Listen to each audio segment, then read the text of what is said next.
बिस्मिल्लाहिर्रहमानिर्रहीम, अस्सलाम वालेकुम। आप उसामा गाजी यूट्यूब चैनल देख रहे हैं। इस वीडियो में हम बात करेंगे हामिद मीर असद तूर मामले पर। और मैंने आपको इसी मामले पर जो पिछली वीडियो बनाई थी उसमें कहा था, आपसे वादा किया था कि अगली वीडियो में मैं बहुत अहम चीज़ें आपके सामने लेकर आऊँगा और बहुत ख़ास बात होगी। यही हमने आज बात करनी है। बात यह है कि इंडियन मीडिया इस मामले को किस तरह से उठा रहा है और क्यों इंडियन मीडिया में इस वक्त सबसे बड़ी खबर यह बनी हुई है हामिद मीर और असद तूर का मामला, और किस तरह से इस मामले को लेकर पाकिस्तान के इदारों को बदनाम करने की कोशिश की जा रही है, बदनाम करने की कोशिश की जा रही है। और एक दफ़ा फिर भारत इंशाल्लाह इसमें भी नाकाम होगा। वही भारत जो डिसइंफो लैब पाकिस्तान के खिलाफ, जिस तरह से जो कुछ हुआ, डिसइंफो लैब ने सब कुछ बताया कि पाकिस्तान के खिलाफ किस तरह भारत ने जाली वेबसाइट्स बनाई हुई थी और वहाँ पर पाकिस्तान के खिलाफ खबरें लगाई जाती थी पाकिस्तान का इमेज ख़राब करने के लिए कि पाकिस्तान में तो तबाही है, बर्बादी है, नहीं यानी पाकिस्तान में ना माशी तरक्की की तरफ कोई देख सके, ना दुनिया में कोई पाकिस्तान की तरफ आ सके। जिस तरह ये सी पैक है, इसको नाकाम करने के लिए ये सब कुछ था। अच्छा, अब एक तो ये बात, दूसरा ये कि हमारे इदारों को बदनाम किया जा रहा है, भारत में क्या कुछ कहा जा रहा है, और मेरी वीडियोस चलाकर, यानी मेरी जो वीडियोस हैं जो मैं आप लोगों के साथ शेयर करता हूं यूट्यूब पर, इन वीडियोस को किस तरह से इस्तेमाल किया जा रहा है। और बड़े बड़े चैनल इस्तेमाल कर रहे हैं, वो क्लिप्स मेरे चला रहे हैं और इसी मामले पर, हामिद मीर और असद तूर के मामले पर चला रहे हैं। क्या क्लिप्स चला रहे हैं, क्यों चला रहे हैं, इस पर भी हम बात करेंगे।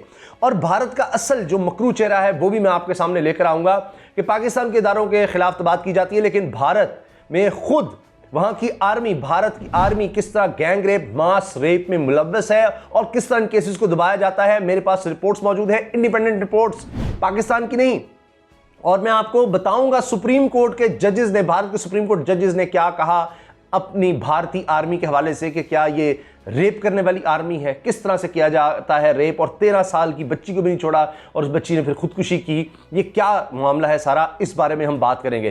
तो पहले मैं आपको बताता हूं कि हामिद मीर के हवाले से किस तरह से भारत में चैनल्स उसको कवरेज दे रहे हैं। अब देखिए कि कितनी अजीब बात है कि पाकिस्तान की अगर बात करें आप, तो यहां का जो मामला भारत को सबसे ज्यादा लग रहा है, नहीं भारत ने उसको सबसे बड़ी खबर बना दिया है, वो यही है कि जनाब ये हामिद मीर को ऑफर किया गया, हामिद मीर को ऑफर किया गया। हामिद मीर ने जनाब इदारों के खिलाफ बात कर दी, आईएसआई के खिलाफ बात कर दी। ये देखिए, द इंडियन एक्सप्रेस कह रहा है जी, Pak journalist Hamid Mir barred from hosting his show on TV channel. The Times of India वो कह रहा है जी, noted Pakistani journal Hamid Mir taken off air after anti military remarks. और इसी तरह से इंडियन एक्सप्रेस कह रहा है जी, team of experts to check contents of barred journalist Hamid Mir speech, Pak TV channel.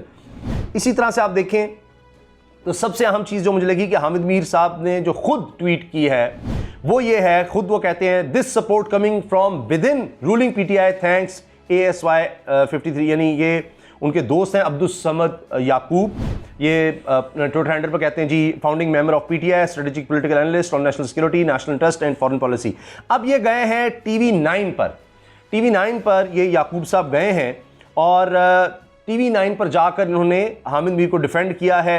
ये भारतीय टीवी चैनल है और उस पर वो कहते हैं अब्दुल समद याकूब कि जी मैं हामिद मीर के साथ हूं, अगरचे मैं इस प्राइवेट कैपेसिटी में आया हुआ हूं। और एंकर बार बार उनसे पूछता है जी हामिद मीर के साथ इतना जुल्म हो गया, ये वहां पर किस तरह से हो गया। तो वो कहते हैं जी हमें मुल्क में इजहार राय की आज़ादी होनी चाहिए, हामिद मीर के खिलाफ जो हुआ इसको ऑफर करना गलत था। लेकिन दिलचस्प बात यह कि एंकर सवाल ये करता है कि जी आप इमरान खान से फिर कहें, आप तो उस पार्टी के हैं, कि इमरान खान ये क्यों कह रहे हैं, इमरान खान इसको रोकें, आप इमरान खान को समझाते नहीं, कौन लोग उनको कह रहे हैं। तो आगे से वो अब्दुल समद याकूब साहब कह रहे हैं कि नहीं, इमरान खान के साथ तो हामिद मीर के पुराने ताल्लुकात हैं, तो इमरान खान को कौन समझाए, क्या करे।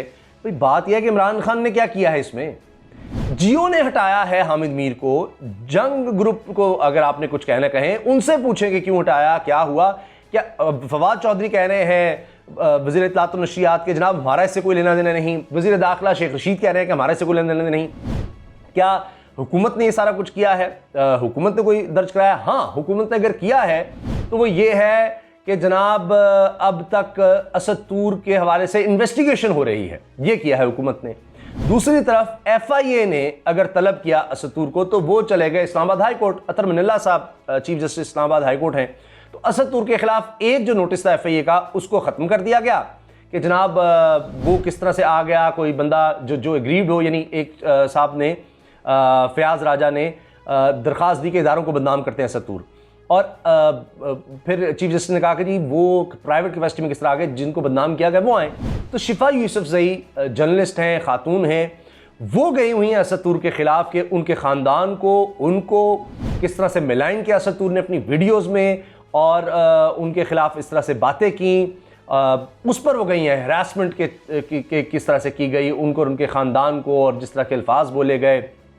तो वो ये कह रही हैं, अब मीडिया भी उनका वो क्लिप है कि मैं इसीलिए आई अदालत, लोगों ने कहा कि ना इंसाफ नहीं मिलेगा, ना धक्के मिलेंगे, लेकिन मैं इसीलिए आई कि अगर हम नहीं आएंगे तो फिर तो किसी औरत को हम किस तरह कहेंगे कि अपने हक के लिए आवाज़ उठाओ। तो वो गई, तो उनकी दरख्वास्त पर तफ्तीश की इजाज़त मिल गई FIA को, वो उस पर तफ्तीश जारी रख सकती है, लेकिन दूसरा जो नोटिस था उसको ख़त्म कर दिया गया है। अच्छा, अब इमरान खान साहब की चूँकि बात हुई इसमें भारतीय मीडिया में, तो उस पर उन्होंने तो कोई जवाब नहीं दिया। और उसके बाद जनाब ये तो चूँकि हामिद मीर साहब ने ये क्लिप शेयर किया, मैंने कहा कि सबसे पहले वहाँ से बात कर लें। अब आगे आप देखिए कि जहाँ पर ये TV9 भारतवर्ष, ये भारतवर्ष, यहाँ पर जनाब को 10 मिनट का एक, इसको क्लिप तो कह ही नहीं सकते, 10 मिनट की ट्रांसमिशन कहें, क्या कहें, खुसूसी पैकेज कहें, जो भी कहें उसको, उसमें मुझे भी रखा हुआ है, बार बार मुझे दिखा रहे हैं, मेरी वीडियो को दिखा रहे हैं, जिसमें मैं ISI के हवाले से बात कर रहा हूं कि जनाब ISI ने की तरफ से, वजारत इत्तलात की तरफ से एक बयान जारी हुआ है कि ISI का इस सारे असद तूर के मामले से कोई लेना देना नहीं है। और फिर ये कि जी ये हामिद मीर के खिलाफ ये जो एक्शन हुआ है ये भी स्टार्ट है, इस बात को उन्होंने लेकर बड़ा हाईलाइट किया, मुसलसल चला रहे हैं उसमें। लेकिन उसमें ये बात आई कि ना तो उनको हमारे जनरल्स के नाम सही पता है, गलत, और जनरल रानी वाली सारी कहानी अपनी तरफ से बनाकर उसको किस तरह से जोड़ा है। अच्छा, और ऐसा सेंसेशन बना रहे हैं, और गाड़ियां कौन सी दिखाने जी, स्पोर्ट्स कार के जी, कोई स्पोर्ट्स कार किसी जनरल के घर गई और वो ऐसे हुआ, और फायरिंग दिखा रहे हैं, इन ड्रामेटाइजेशन, सारा ड्रामा क्रिएट हो रहा है। अच्छा, असद तूर ने जो कहा वो तो चले छोड़ें, अपनी तरफ से असद तूर पर लगे जा रहे हैं कि असद तूर ने ये भी कहा, ये भी कहा, ये भी किया, हामिद मीर ने ये भी किया, और ऐसे जनाब ये है, ये फलां, देखें ये किस तरह से ISI को बदनाम करने के लिए, प्राइमरी एजेंसी, क्यों उसकी साख को बदनाम करने के लिए, इसलिए कि जी वो पाकिस्तान को डिफेंड करती है, वो लेकर आती है सामने डॉसियर भारत के खिलाफ कि किस तरह अफगानिस्तान की सरजमीन को पाकिस्तान के खिलाफ इस्तेमाल किया जाता है। ये सब चीज़ें हैं कि जनाब उसको बदनाम किया जाए। मैंने आपको बताया डिस्इंफो लैब पकड़ी गई, बाहर से पकड़ी गई, वेबसाइट्स पकड़ी गई। अच्छा, इसके साथ व्हाट्सएप ग्रुप अभी हाल ही में पकड़ा गया है। मुझे ये समझ नहीं आती कि भारतीय मीडिया यहाँ की बात को इस तरह ट्विस्ट करता है, इतना उछालता है। पाकिस्तान के मीडिया में कभी आपने इस चीज़ को डिस्कस होते देखा है कि वहाँ पर कितने साफ़ी मारे गए हैं? जी हाँ, उनको कत्ल किया गया, और औरतों को सीनियर जर्नलिस्ट ख़वातीन भारत की, उनको कत्ल तक कर दिया गया। और वहाँ पर ये होता है, वहाँ पर जो कुछ जर्नलिस्ट के साथ होता है आप उसका तसव्वुर भी नहीं कर सकते। तो वो कभी पाकिस्तानी मीडिया ने हाईलाइट किया है क्या? पाकिस्तानी मीडिया में आपको इतना ज़्यादा कभी मिला कि वहाँ पर ट्विटर के दफ्तर पर छापा पड़ता है? ट्विटर के दफ्तर पर, यहाँ आप सोचें यूट्यूब, गूगल और इनका सोच सकते हैं आप, वहाँ पर भारत में सिर्फ ये कि जी बीजेपी के एक आदमी को आपने ये ट्विटर ने क्यों कह दिया कि जी ये ऑथेंटिक नहीं है जो उसने ट्वीट की है, उस पर वहाँ पर धावा। व्हाट्सएप जो है कंपनी वो कह रही है कि जी हम जाएंगे अदालत, आप हमारे साथ गलत कर रहे हैं, आप कहते हैं जी हम सीक्रेसी ख़त्म कर दें, ये कर दें, वो कर दें। तो वहाँ पर आज़ादी ज़ाहिर है, ज़रा भारत को तो पूछ लें, उनका मीडिया को हमारे पाकिस्तान के हवाले से किस तरह से चीज़ों को लेकर उछाल रहा है, लेकिन उनको और कुछ नज़र नहीं आता पाकिस्तान के खिलाफ नफरत पर। तो उनका मीडिया पाकिस्तान के खिलाफ नफरत ही बेचता है। लेकिन मैं आपको मवाजना कर रहा हूँ कि पाकिस्तान में मीडिया में आपको उस तरह से नजर आता। पाकिस्तानी मीडिया उनकी निस्बत में निचोर है, हम अपनी बात करते हैं, मसाइल उसके ज़रूर डिस्कस करते हैं भारत के, लेकिन इस तरह नहीं होगा कि पूरी ट्रांसमिशन चल रही हैं कि जनाब वहाँ पर क्या हो गया, वहाँ पर ट्विटर के दफ्तर पर भारत ने ये कर दिया, वो कर दिया, और सारा दिन उस पर ऐसे ड्रामेटाइजेशन ये करके वो सब चल रहा हो। ऐसा नहीं होता। तो जनाब ये असल हकीकत है कि भारत किस तरह से काम करता है। अब मैं ये मीडिया की तो बात कर ली, मैं अब भारत का असल चेहरा, उनकी आर्मी का, हमारे इदारों के बारे में तो बात कर रहा है ना भारतीय मीडिया। भारतीय मीडिया को चाहिए कि अब ये क्लिप भी चलाएं, ये मेरा क्लिप, मैं उनको दावत दे रहा हूँ कि जिस तरह ये मेरे बाकी क्लिप आपने हामिद मीर और या ऐसा दीगर चलाए हैं, तो आप को ख़ास कोई मोहब्बत होगी है मुझसे, तो ये क्लिप भी चलाएं, क्योंकि मैं सबूत के साथ बात कर रहा हूँ। और ये आप चलाएं, दिखाएं कि जुमला क्या था। इनके सुप्रीम कोर्ट के जस्टिस हैं मदन बी लोकर, मैं नाम बता रहा हूँ, और उदय यू ललित, ये सुप्रीम कोर्ट के जज हैं। इन्होंने एक जुमला कहा, do you have people in army who rape? कि क्या भारतीय आर्मी में ऐसे लोग हैं जो रेप करते हैं, औरतों को इस तरह से जुल्म का निशाना बनाते हैं? It is an एलिज्ड gang rape in uniform. वो कह रहे हैं कि यूनिफॉर्म पहनकर ये रेप किया जाता है औरतों का, an aggravated form of crime. ये तो एक जुर्म की और खौफनाक शक्ल है कि इस तरह से सारे मिलकर, ये पूरी आर्मी में लोग हैं, जत्थे बनाकर इस तरह औरतों के साथ ये करते हैं।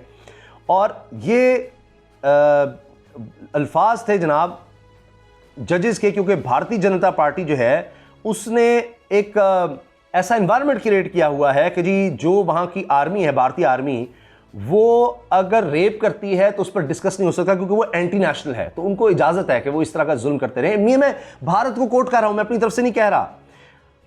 18 अप्रैल 2017 सुप्रीम कोर्ट बेंच के जस्टिसेस लोकर और ललित ये आर्गुमेंट सुन रहे थे सरकार के, भारतीय सरकार के, कि 3 रेप के केसेस थे जिनमें आर्मी मुलव्वस थी, सिक्योरिटी फोर्सेस, और ये मणिपुर का इलाका है जहां पर थे।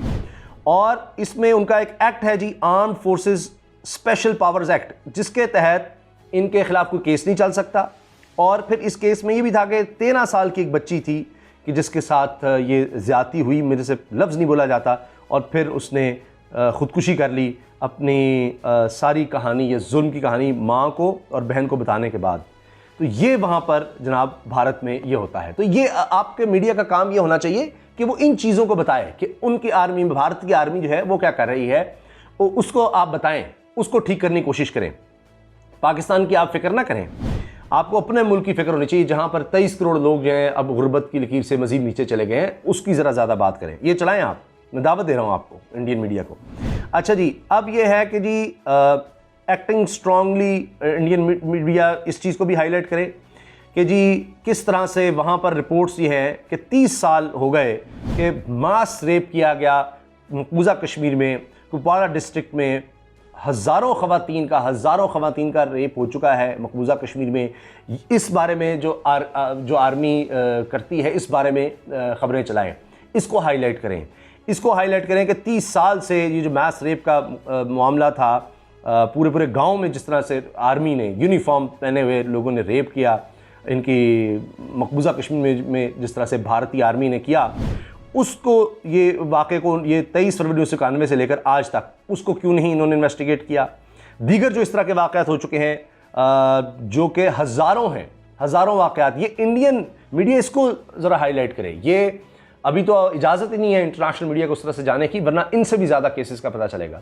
तो ये मैंने मकबूजा कश्मीर की तो बात की, और वहाँ का मामला तो इंडियन मीडिया जो है उसने तो चुप कहा हुआ है कि जी वहाँ कुछ नहीं बोल सकते। तो मैंने आपको दीगर इलाकों का भी बता दिया है कि ये इंडियन आर्मी का किरदार है, और ये कोई ये नहीं कि निचला जो इनका आर्मी में निचले लोग हैं वो कर रहे हैं, जनरल तक वो भी रिपोर्टेड है। और उनके हवाले से भी मैं चले आपको एक नाम सिर्फ बता देता हूँ, एक जनरल का भी, और मेजर जनरल का अब इन्होंने कहा जी उसके ऊपर भी ये सेक्सुअल हरासमेंट का चार्ज था जनाब। तो ये बिपिन रावत ने भी इसको कंफर्म किया कि ये हुआ है। इसके अलावा वो कैप्टन रैंक का भी कह रहे हैं कि जी ये भी है। तो हर रैंक में आपको मिलेगा, कर्नल से लेकर कैप्टन और मेजर जनरल तक, ये सब हैं इस मामले में जो मुलव्वस हैं। तो ये मैंने आप से सोचा कि ये चीज़ें शेयर करूं कि भारतीय मीडिया में इस मामले पर क्या हो रहा है और उसका अपना किरदार क्या है भारत का, और उसकी आर्मी क्या है। कि यहाँ जनरल रानी का आप कहते हैं तो वहाँ पर आपने क्या सलूक किया है अपनी औरतों के साथ, वहाँ पर किस तरह मजलूम बच्चियों के साथ उनकी आर्मी क्या कर चुकी है, और उसको फिर किस तरह से शील्ड किया जाता है, इसको भी कभी हाईलाइट करें। अल्लाह हाफिज़।